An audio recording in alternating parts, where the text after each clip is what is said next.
Di sebuah gang sempit yang jarang dilewati orang, sebuah warung bakso berdiri tanpa papan nama mencolok. Bangunannya sederhana, hanya terbuat dari kayu dengan atap seng yang sudah berkarat. Namun, setiap harinya, puluhan pelanggan rela antre panjang, bahkan saat hujan deras mengguyur jalanan. Aroma kuah bakso yang gurih menyeruak ke udara, menggoda siapa saja yang melintas. Tidak ada yang tahu pasti sejak kapan warung ini mulai viral, tetapi setiap orang yang mencicipinya selalu ingin kembali. Pak Rohim, pemilik warung, bukan orang yang banyak bicara. Wajahnya selalu datar, seolah tidak peduli dengan kesuksesan mendadak yang menghampirinya. Tangannya cekatan meracik bakso, memasukkan mie, menyiram kuah panas, lalu menaburkan seledri dan bawang goreng. Namun, ada satu kebiasaan aneh yang dilakukan setiap kali ia menyajikan bakso. Sebelum menghidangkannya, ia selalu menunduk sebentar, seolah berbisik pada sesuatu di dalam mangkuk. Tidak ada yang berani bertanya, karena siapapun yang makan di sana merasa puas. Sebuah kejadian ganjil mulai menjadi bahan perbincangan warga sekitar. Seorang pelanggan mengaku mendengar bisikan halus saat menyeruput kuah bakso. Bisikan itu terdengar seperti suara perempuan yang tertawa kecil, begitu lirih tetapi jelas. Awalnya, ia mengira hanya halusinasi karena lapar, tetapi keanehan itu terus berulang. Bahkan, ada pelanggan yang mengaku melihat bayangan putih melintas di dapur warung, meski saat itu tidak ada siapapun di dalamnya selain Pak Rohim. Seorang pria tua yang sering makan di warung itu mendadak jatuh sakit setelah makan bakso. Ia mengaku tubuhnya terasa berat, tengkuknya dingin seperti ada sesuatu yang mengawasinya dari belakang. Beberapa malam kemudian, ia ditemukan meninggal di rumahnya dengan wajah membiru dan mata melotot ketakutan. Kabar ini menyebar cepat, tetapi anehnya, warung bakso Pak Rohim tetap ramai seperti biasa. Bahkan, jumlah pelanggannya semakin bertambah. Di antara keramaian, seorang pemuda bernama Budi mulai curiga. Ia adalah seorang tukang ojek yang sering mangkal di sekitar warung dan melihat sendiri bagaimana pelanggan warung itu semakin banyak setiap harinya. Yang membuatnya heran, tidak ada satupun pelanggan yang terlihat biasa saja setelah makan. Semua yang keluar dari warung selalu terdiam, wajah mereka kosong, seperti kehilangan kesadaran sesaat. Ada yang gak beres, gumam Budi pelan. Suatu malam, Budi memutuskan untuk mengintip dapur warung secara diam-diam.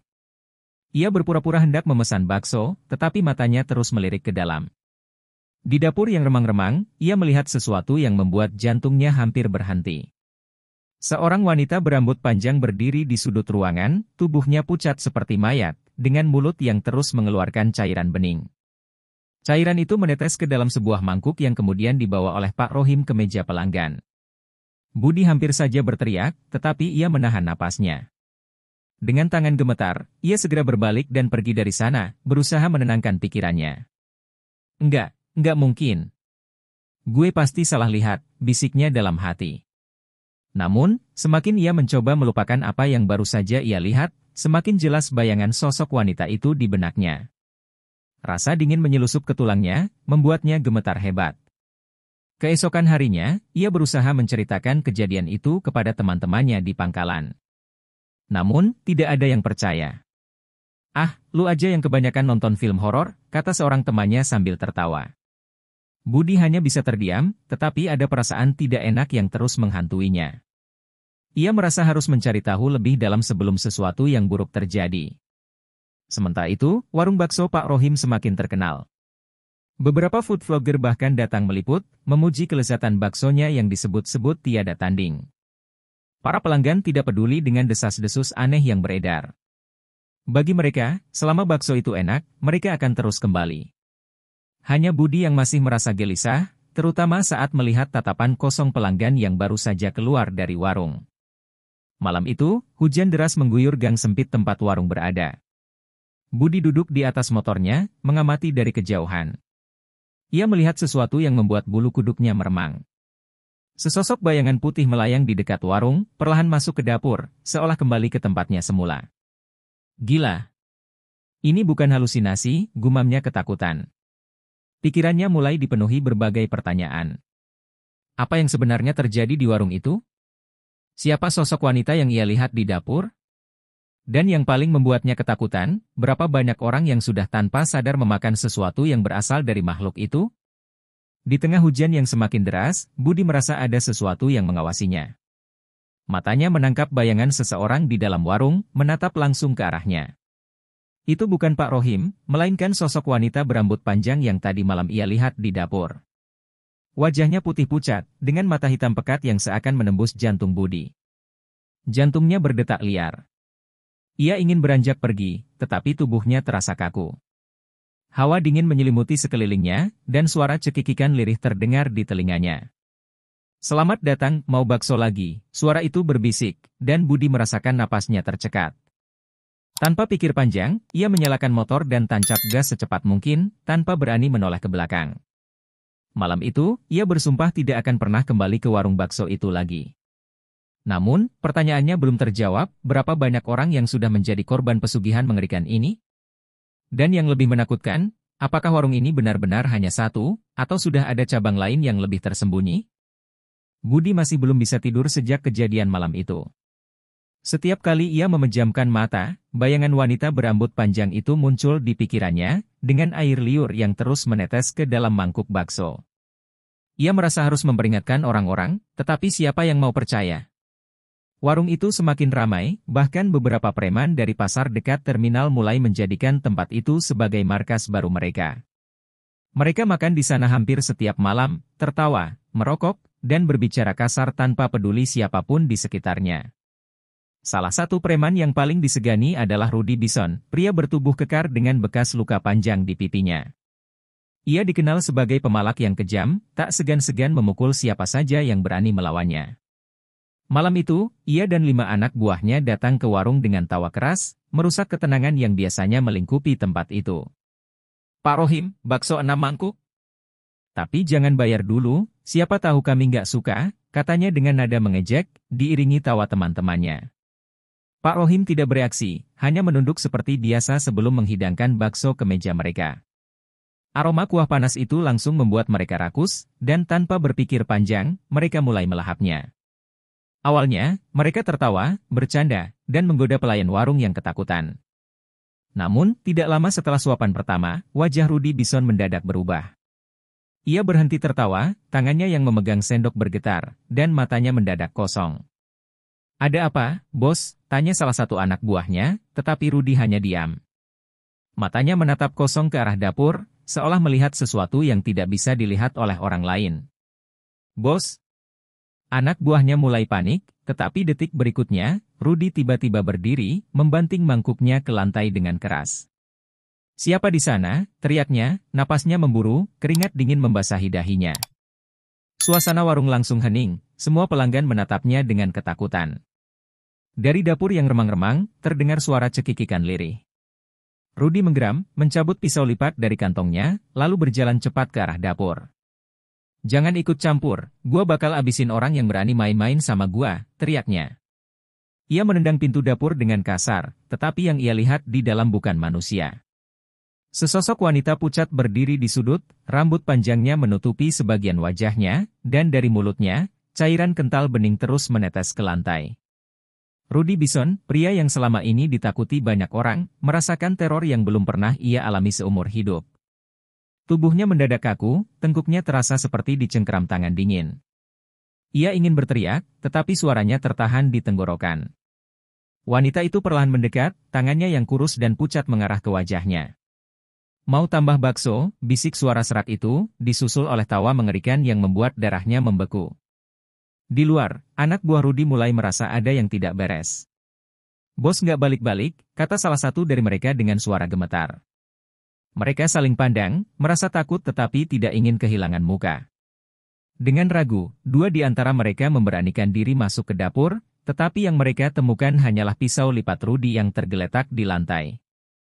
Tidak ada jejak bos mereka, tidak ada suara, hanya bau amis yang tiba-tiba memenuhi ruangan. Tanpa menunggu lebih lama, mereka langsung kabur dari warung, meninggalkan sisa makanan mereka begitu saja.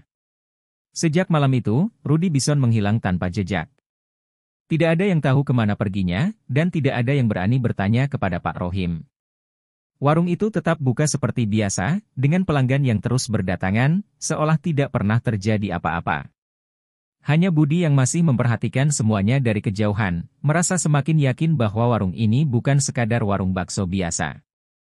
Di kejauhan, di bawah cahaya redup lampu jalan, Budi melihat sesuatu yang membuat tubuhnya kembali merinding. Di dapur warung, samar-samar ia melihat sosok wanita itu berdiri, tersenyum tipis ke arahnya. Dan di sampingnya, bayangan lain mulai muncul, lebih besar, lebih tinggi, dan memiliki wajah yang sangat familiar. Itu adalah Rudy Bison, tetapi wajahnya pucat, matanya kosong, dan mulutnya mengeluarkan air liur seperti wanita itu. Warung ini sudah punya pelanggan baru, gumam Budi ketakutan, sebelum ia berlari meninggalkan tempat itu tanpa menoleh ke belakang.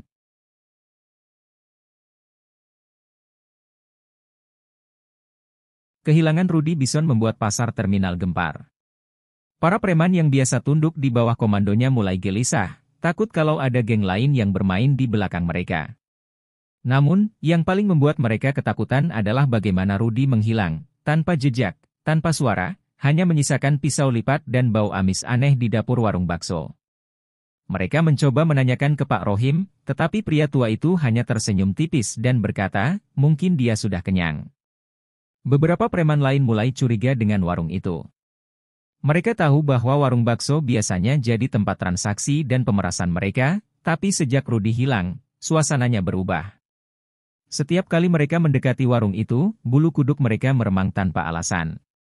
Malam itu, Jaka, tangan kanan Rudy yang terkenal brutal, memutuskan untuk menyelidiki. Ia tidak percaya dengan cerita mistis. Baginya, hanya ada dua kemungkinan, Rudy kabur karena takut atau ada orang yang menyingkirkannya. Jaka datang bersama 3 preman lainnya. Mereka duduk di sudut warung, mengawasi setiap gerakan Pak Rohim dengan tatapan tajam. 4 mangkuk bakso, tanpa air liur, kata Jaka sambil menyeringai. Pak Rohim tidak berkata apa-apa, hanya tersenyum seperti biasa sebelum masuk ke dapur. Jaka mengetuk meja dengan jarinya, gelisah. Ia bisa merasakan ada sesuatu yang salah dengan tempat ini. Aroma bakso yang begitu harum justru membuat perutnya terasa berat, seperti ada tangan dingin yang mencengkeramnya. Ketika mangkuk-mangkuk bakso datang, mereka mulai makan dengan cepat, tapi semakin mereka mengunyah, semakin aneh rasanya. Lidah mereka terasa kebas, kepala mereka mendadak berat, dan tiba-tiba saja suara cekikikan lirih terdengar di telinga mereka. Siapa yang ketawa? Jaka mendelik ke arah pelayan, tetapi tak ada yang menjawab. Suasana di warung mendadak mencekam, seperti ada mata-mata yang mengawasi mereka dari setiap sudut ruangan. Tiba-tiba, salah satu preman memuntahkan baksonya. Wajahnya pucat, matanya terbelalak ketakutan. Gua lihat sesuatu di mangkuk gua, suaranya bergetar. Jaka menyipitkan mata dan menatap mangkuknya sendiri. Saat ia mengaduk kuah dengan sendok, sesuatu perlahan muncul dari dalamnya, sehelai rambut panjang, hitam, basah, melilit di antara bola-bola daging. Seketika, lampu warung berkedip-kedip, dan suara cekikikan itu semakin jelas, semakin dekat.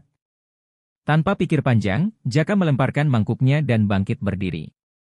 Kita pergi dari sini, teriaknya, tapi saat ia berbalik, pemandangan yang ia lihat membuat darahnya membeku. Di pintu dapur, berdiri seorang pria besar dengan tubuh kaku dan mata kosong. Itu adalah Rudy Bison.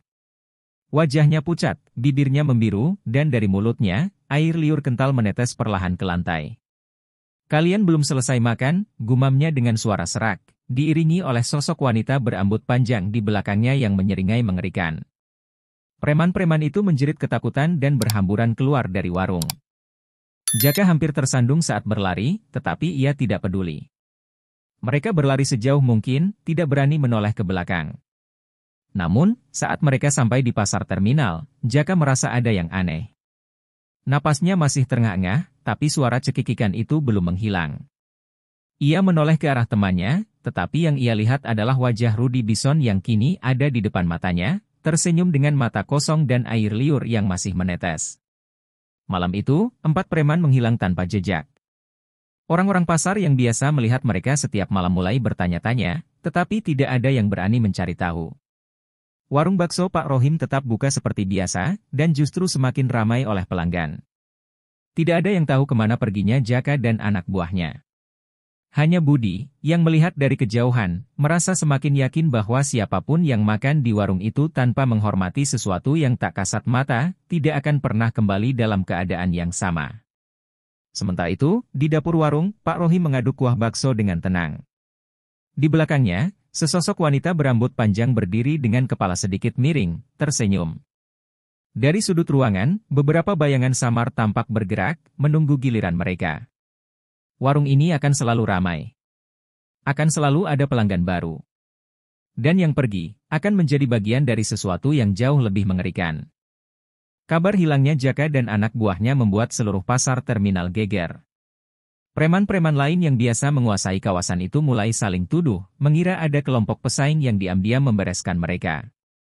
Namun, satu hal yang membuat semuanya merinding adalah fakta bahwa sebelum menghilang, mereka terakhir kali terlihat di warung bakso Pak Rohim. Beberapa orang bersumpah mendengar suara cekikikan aneh dari dalam warung, tapi tak ada yang berani memastikan. Seorang preman senior bernama Bram, yang dikenal paling kejam di pasar itu, merasa tidak percaya. Cuma bakso doang, masa bisa bikin orang hilang, katanya sambil meludahkan rokoknya ke tanah. Baginya, semua ini hanyalah kebetulan atau ulah kelompok lain yang sengaja menyebarkan ketakutan. Ia tak ingin namanya dipermalukan hanya karena isu mistis.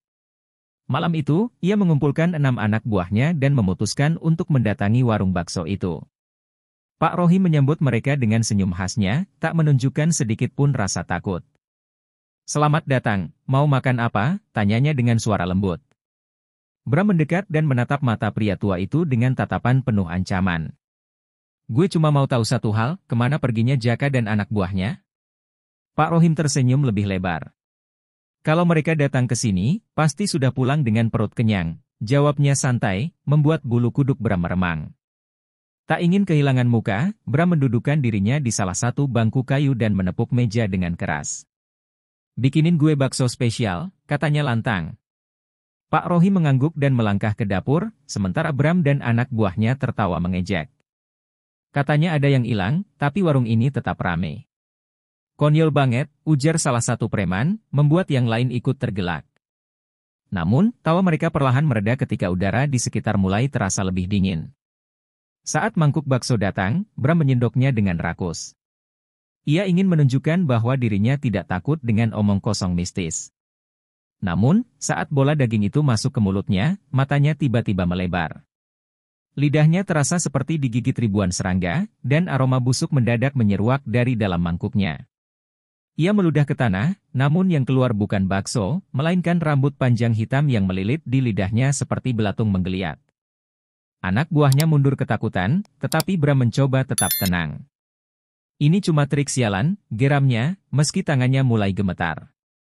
Namun, sebelum ia bisa berdiri, kursi yang didudukinya tiba-tiba seperti mencengkeram tubuhnya. Kakinya terasa berat, seolah ada tangan-tangan tak terlihat yang menahannya di tempat. Lalu, suara itu datang, cekikikan lirih, semakin lama semakin keras, hingga berubah menjadi tawa histeris yang menggema di seluruh warung. Salah satu anak buah Bram menjerit ketakutan saat melihat bayangan putih melayang di langit-langit warung. Wajahnya mengerikan, dengan mata kosong dan senyum penuh darah. Sosok itu perlahan turun, mendekati Bram yang kini berkeringat dingin. "Kau belum selesai makan," bisiknya dengan suara yang terdengar dari banyak mulut sekaligus. Bram ingin lari, tetapi tubuhnya membeku. Dari sudut matanya, ia melihat sesuatu bergerak di dalam mangkuknya. Bola-bola bakso yang tersisa perlahan meleleh, berubah menjadi mata manusia yang menatapnya kosong. Kuahnya menghitam seperti darah yang menggumpal, dan dari dasar mangkuk, muncul sepasang tangan kecil yang terjulur ke arahnya. "Gue nggak mau mati di sini." Bram menjerit, mencoba berdiri, tetapi tangan-tangan itu sudah menariknya ke dalam bayangan. Anak buahnya berteriak ketakutan dan berhamburan keluar dari warung, meninggalkan pemimpin mereka yang masih meronta-ronta. Ketika mereka keluar, mereka baru sadar bahwa malam ini pasar terminal lebih sunyi dari biasanya. Tak ada suara kendaraan, tak ada suara orang berbincang, hanya bayangan panjang yang menari di bawah lampu jalan yang berkedip lemah. Salah satu dari mereka, dengan napas terengah-engah, menoleh ke belakang. Warung bakso itu masih berdiri di tempatnya, tapi pintunya sudah tertutup rapat.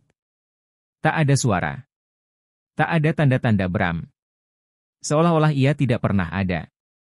Di dalam warung, Pak Rohim hanya tersenyum sambil mengaduk kuah di panci besar. Di belakangnya, sosok berambut panjang berdiri diam, tangannya perlahan mengusap kepala Bram yang kini tertunduk lemas di kursi, matanya kosong, bibirnya terus bergerak seperti mengunyah sesuatu yang tak terlihat. Warung bakso ini tetap ramai. Akan selalu ada pelanggan baru. Akan selalu ada yang datang dan tidak akan pernah kembali. Pasar terminal gempar. Hilangnya Bram dan anak buahnya menjadi pembicaraan utama di kalangan preman. Beberapa orang mulai mengaitkan kejadian ini dengan warung bakso Pak Rohim. Namun, ada juga yang menganggap ini ulah kelompok lain yang ingin menguasai wilayah mereka. Ketegangan meningkat, dan ketakutan mulai menjalar di antara mereka yang biasa bertindak tanpa rasa takut. Namun, tak ada yang berani mengusik warung itu lagi. Geng preman terbesar di terminal, yang dipimpin oleh Bandi si Jagal, merasa kehormatannya terinjak. Dia bukan orang yang percaya dengan hal-hal mistis, apalagi membiarkan namanya tercoreng oleh ketakutan anak buahnya. Gue nggak peduli itu setan atau manusia, gue bakal ratain warung itu, teriaknya sambil menggebrak meja. Beberapa preman mengangguk ragu, tapi tak berani membantah. Malam itu, mereka berkumpul dengan senjata tajam, siap menggempur warung bakso. Saat mereka tiba di depan warung, suasana aneh langsung terasa. Angin dingin berhembus, membawa aroma anyir yang menusuk hidung. Lampu jalan berkedip-kedip, dan suara gemerisik terdengar dari dalam warung, seakan ada sesuatu yang bergerak dalam kegelapan. Bandi melangkah maju, mengetuk pintu dengan keras. "Pak Rohim! Keluar lu! Kita mau ngobrol," teriaknya. Tak ada jawaban, hanya suara angin yang berdesir, seperti bisikan halus yang memanggil nama mereka satu persatu. Bandi tak sabar. Dengan sekali tendangan, pintu warung terbuka lebar. Warung itu kosong. Tak ada pelanggan, tak ada Pak Rohim, hanya meja dan kursi kayu yang tertata rapi. Namun, di tengah ruangan, ada satu hal yang membuat darah mereka membeku, mangkok bakso yang masih mengepul, seolah baru saja disajikan. "Gue nggak suka mainan kayak gini," gumam salah satu preman sambil melangkah mundur. Tapi Bandi tertawa sinis. "Takut? Lo pikir ini rumah hantu?" ejeknya sambil menarik kursi. Ia duduk, mengambil sendok, dan mulai menyendok bakso itu dengan santai. "Kalau ini cuma bakso biasa, berarti semua omongan kalian cuma omong kosong," katanya sebelum menelan bakso pertama. Awalnya, ia mengunyah dengan normal, tapi tiba-tiba wajahnya berubah pucat. Ia merasakan tekstur aneh di dalam mulutnya, seperti daging yang belum matang, kenyal dan berlendir. Ketika ia memuntahkan bakso itu ke meja, semua orang menjerit ketakutan. Itu bukan daging biasa, melainkan sepotong jari manusia. Salah satu preman segera berlari keluar, tetapi pintu warung tiba-tiba menutup dengan keras. Jendela bergetar, dan suara tawa cekikikan menggema di seluruh ruangan. Bandi mencoba berdiri, tapi tubuhnya terasa berat. Dari dalam mangkuk bakso, sesuatu perlahan muncul, sepasang mata merah yang menatapnya dengan kebencian mendalam. Bayangan putih melayang di langit-langit, rambutnya menjuntai hingga hampir menyentuh lantai, senyumnya melebar hingga telinganya. "Kau sudah makan, sekarang giliran kami," bisik suara serak itu. Preman-preman lain berusaha melawan, menghunus golok dan pisau mereka. Namun, setiap ayunan mereka hanya mengenai udara kosong. Tangan-tangan tak terlihat mulai mencengkeram tubuh mereka, menarik mereka ke bayangan gelap di sudut ruangan. Jeritan menggema, satu persatu mereka menghilang.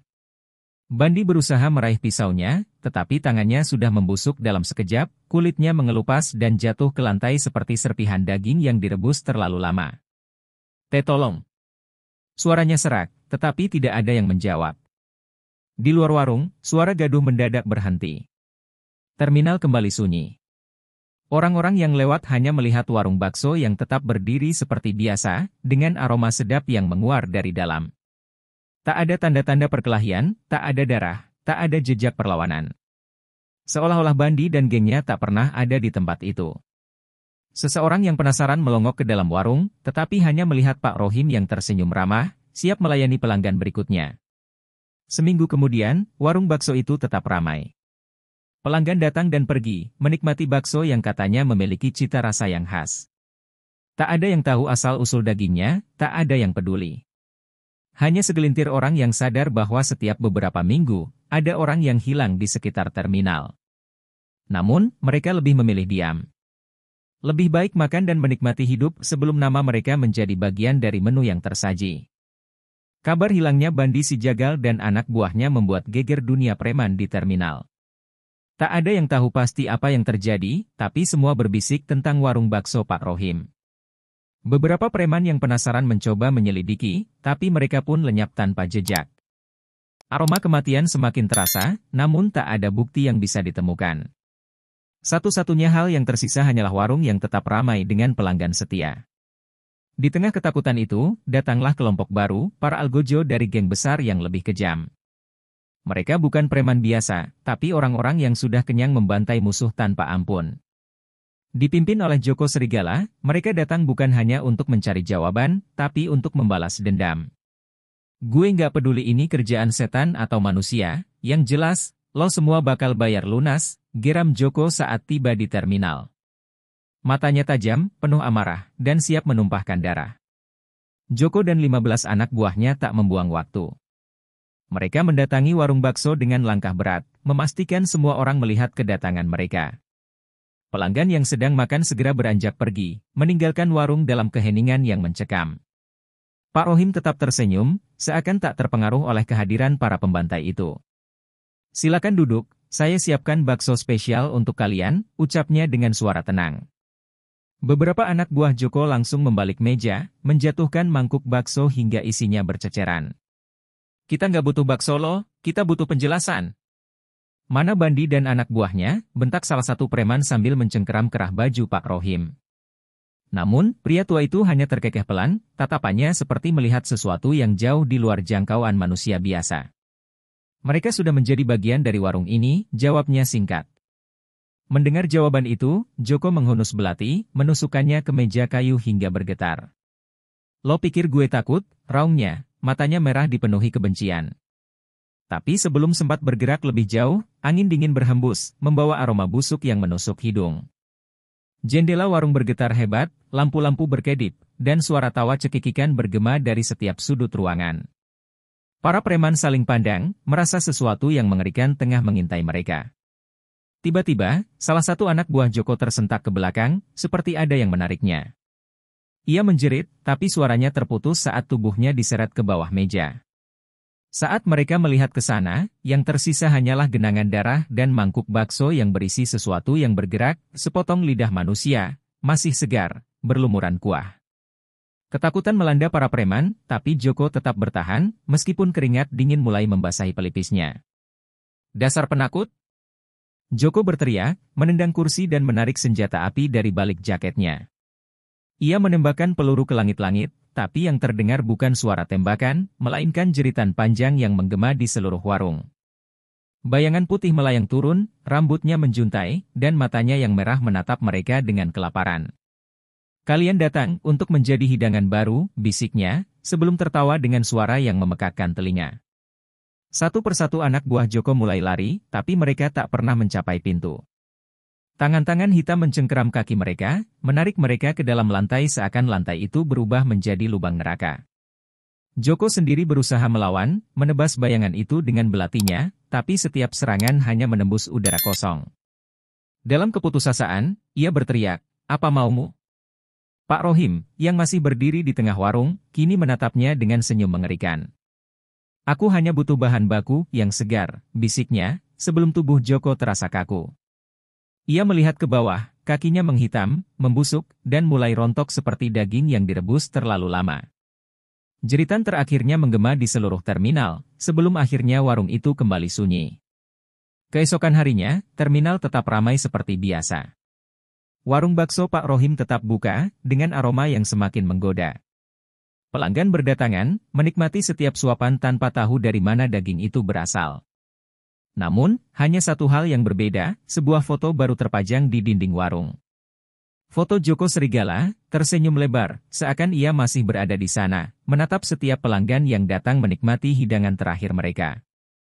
Kehilangan Joko Serigala beserta anak buahnya membuat geger dunia preman. Tak ada satupun yang kembali dari warung bakso terkutuk itu. Terminal kini mencekam, preman-preman yang tersisa mulai ketakutan.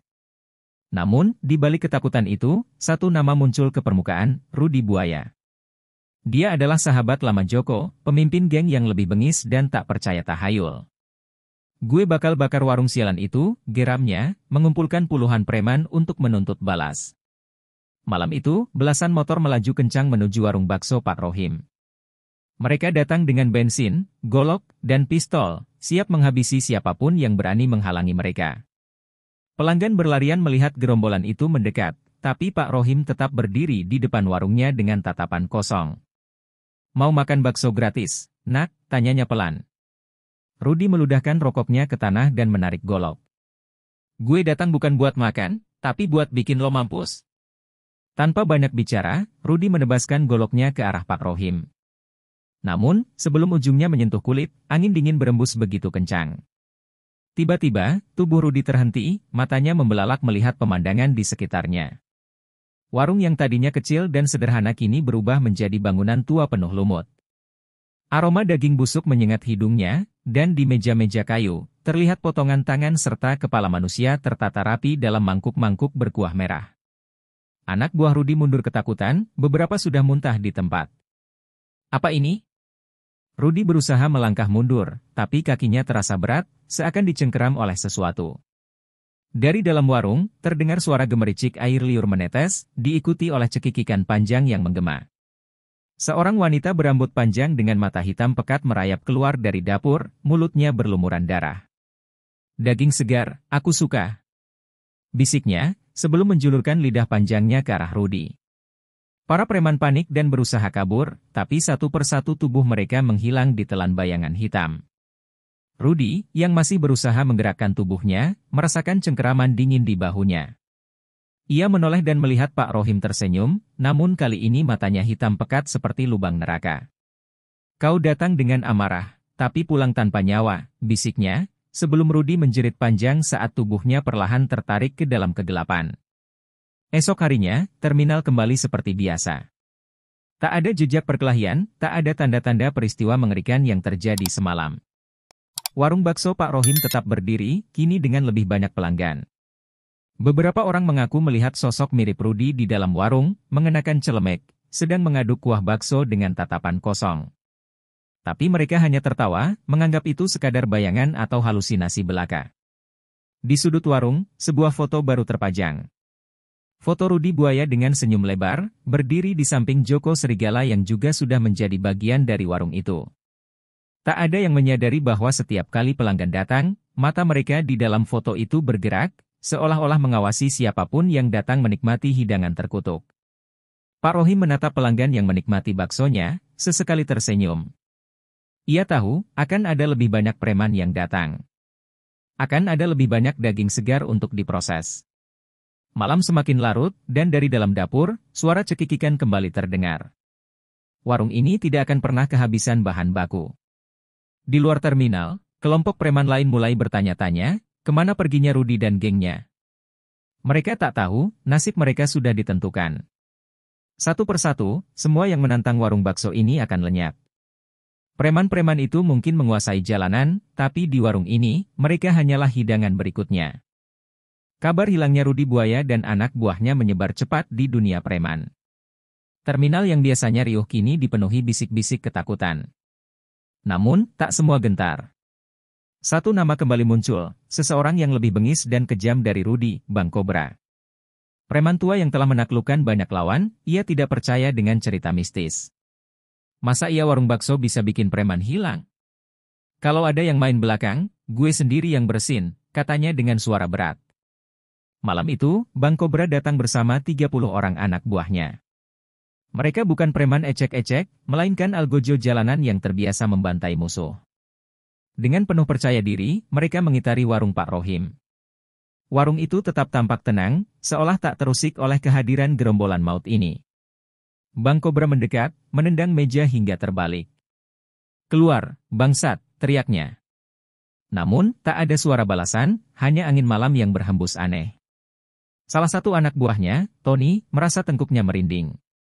Ia melirik ke dapur yang tampak gelap. Saat ia mencoba mengintip, sesuatu menarik kepalanya dengan cepat ke dalam kegelapan. "Tony!" teriak temannya, tapi hanya terdengar suara daging terkoyak, lalu sunyi. Bang Kobra menggeram, menarik pistolnya dan menembakkan 3 peluru ke arah dapur. Namun, suara cekikikan perempuan justru terdengar semakin dekat. Pintu warung terbuka perlahan. Sosok perempuan berambut panjang, dengan wajah menyeramkan dan mulut penuh air liur, melangkah keluar. Lidahnya yang panjang menjulur, meneteskan lendir kental ke lantai. Banyak daging segar malam ini. Suaranya menggema di seluruh terminal. Bang Kobra menelan ludah, tapi ia tetap maju. Mampus lo, setan! Ia menembak tepat ke kepala sosok itu, tapi pelurunya seakan menembus udara kosong. Sekejap kemudian, suasana berubah. Warung bakso kini tampak seperti rumah jagal yang dipenuhi daging bergelantungan. Meja-meja penuh dengan potongan tubuh manusia, beberapa di antaranya masih bergerak. Bang Kobra dan anak buahnya mulai kehilangan akal sehat. Beberapa langsung berlari, tapi bayangan hitam menyambar mereka satu persatu, menghisap tubuh mereka ke dalam kehampaan. Jeritan terdengar di mana-mana, seperti konser kematian yang mengerikan. Bang Kobra mencoba kabur, tapi kakinya terasa berat. Saat ia melihat ke bawah, tangan-tangan pucat mencengkeram pergelangannya.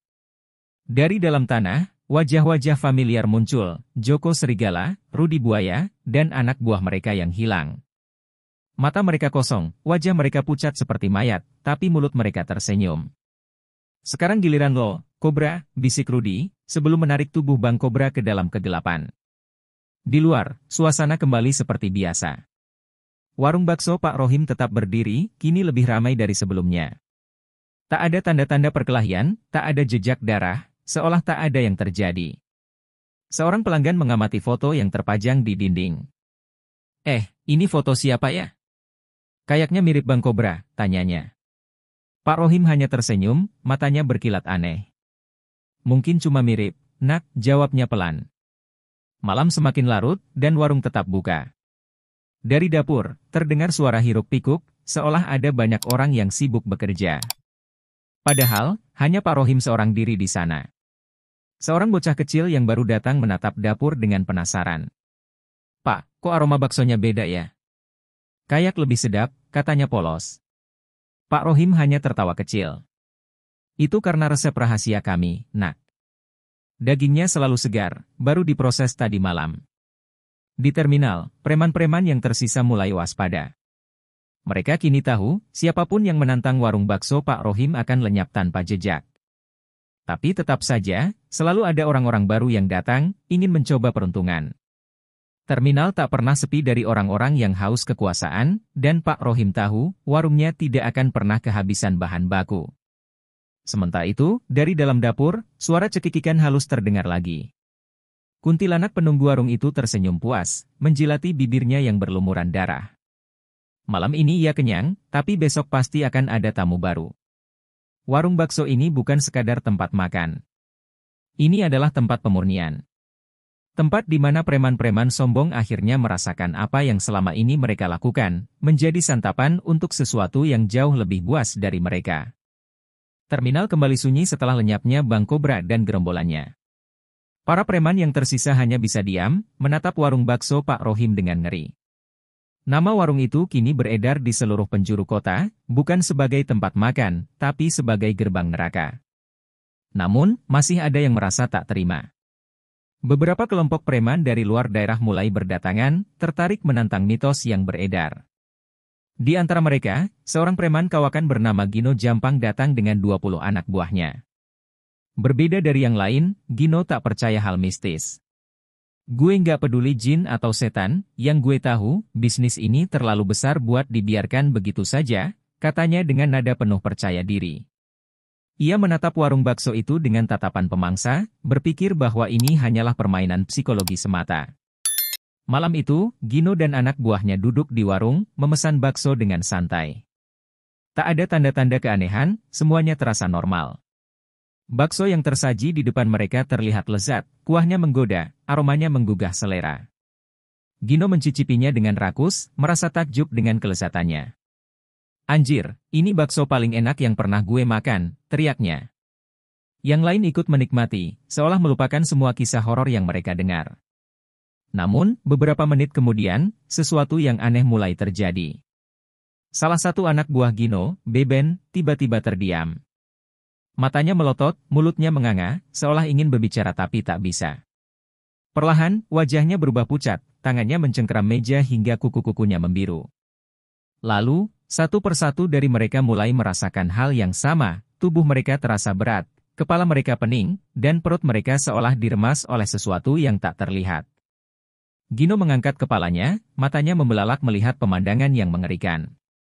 Warung itu kini berubah, lampu-lampunya berkedip-redup, dan di sekelilingnya tergantung potongan tubuh manusia yang sebelumnya ia kira hanya hiasan dinding.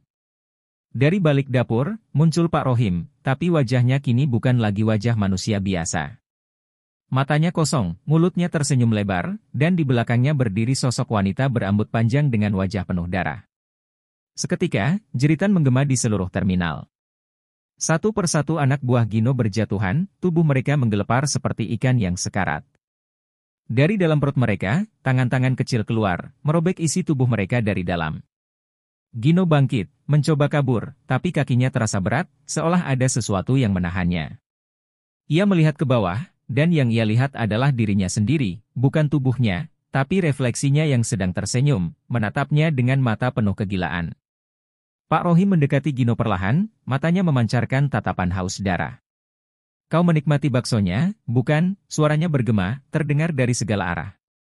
Gino mencoba berteriak, tapi suaranya tercekat di tenggorokan. Tangannya menggapai-gapai udara, mencari sesuatu untuk bertahan, tapi yang ia temukan hanyalah wajah-wajah familiar dari semua preman yang telah lenyap sebelumnya, kini menatapnya dengan tatapan kosong. Di luar warung, terminal masih tampak normal. Orang-orang lalu lalang, bus datang dan pergi, seolah tak ada yang terjadi. Namun, satu hal yang berbeda, malam itu, warung bakso Pak Rohim lebih ramai dari biasanya. Pelanggan berdatangan, menikmati semangkuk bakso tanpa tahu dari mana dagingnya berasal. Beberapa preman muda yang baru tiba di kota melihat warung itu dengan tatapan penasaran, tanpa mengetahui bahwa mereka akan menjadi santapan berikutnya. Sementara itu, dari dalam dapur, terdengar suara tawa cekikikan. Sosok wanita berambut panjang itu mengelus kepala Pak Rohim dengan lembut. "Bagus, Rohim, sangat bagus," bisiknya. Pak Rohim hanya tersenyum, mengaduk kuali besar berisi kuah bakso yang kini berwarna lebih pekat dari sebelumnya. Ia tahu, warung ini tak akan pernah sepi. Selama keserakahan manusia masih ada, daging segar akan terus berdatangan. Dan di suatu tempat di terminal, sosok Bang Kobra, Gino, dan para preman lainnya kini hanya bisa berdiri dalam bayangan, menatap warung itu dengan mata kosong. Mereka bukan lagi manusia, bukan pula roh gentayangan. Mereka hanyalah bagian dari warung itu, bagian dari bakso yang akan terus menghidupi legenda warung maut di terminal yang tak pernah tidur.